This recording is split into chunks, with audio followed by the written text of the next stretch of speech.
ഇന്ന് നമുക്ക് ചായയുടെ കൂടെ ഏത്തയ്ക്കാപ്പം ഉണ്ടാക്കിയാലോ?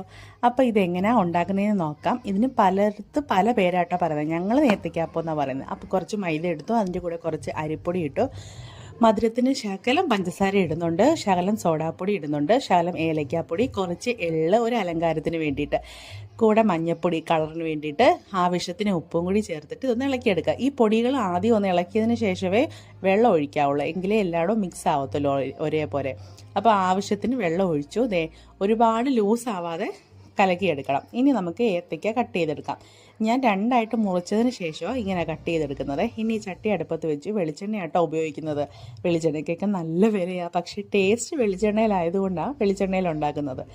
അപ്പോൾ വെളിച്ചെണ്ണ നന്നായിട്ട് ചൂടായതിന് ശേഷം മാത്രമേ മാവ് മുക്കിയിട്ട് ഏത്തയ്ക്ക എണ്ണയിലോട്ട് ഇടാവുള്ളൂ. വെളിച്ചെണ്ണ നന്നായിട്ട് മണ്ടയ്ക്ക് പുക വരുത്തില്ലേ, പുകയല്ല ആവി വരത്തില്ലേ, അതേപോലെ വന്നതിന് ശേഷമേ ഇടാവുള്ളൂ. എങ്കിൽ എണ്ണ വലുതായിട്ട് ഏത്തയ്ക്കയിൽ പിടിക്കത്തില്ല, അല്ലെങ്കിൽ നന്നായിട്ട് എണ്ണ കുടിക്കും. അപ്പോൾ ഇത് ഓരോന്നോരോന്നായിട്ടിട്ട് വറുത്ത് നമുക്ക് എടുക്കാവേ. അപ്പോൾ ചായയോടൊക്കെ കഴിക്കാൻ വേണ്ടിയിട്ട് നമുക്ക് സ്ഥിരം ഇഷ്ടപ്പെടുന്ന ഒരു സാധനമാണ്. എല്ലാവർക്കും അറിയാം ഉണ്ടാക്കാൻ. എന്നാലും ഞാൻ ഉണ്ടാക്കുന്ന രീതി ഒന്ന് കാണിച്ചതാട്ടോ.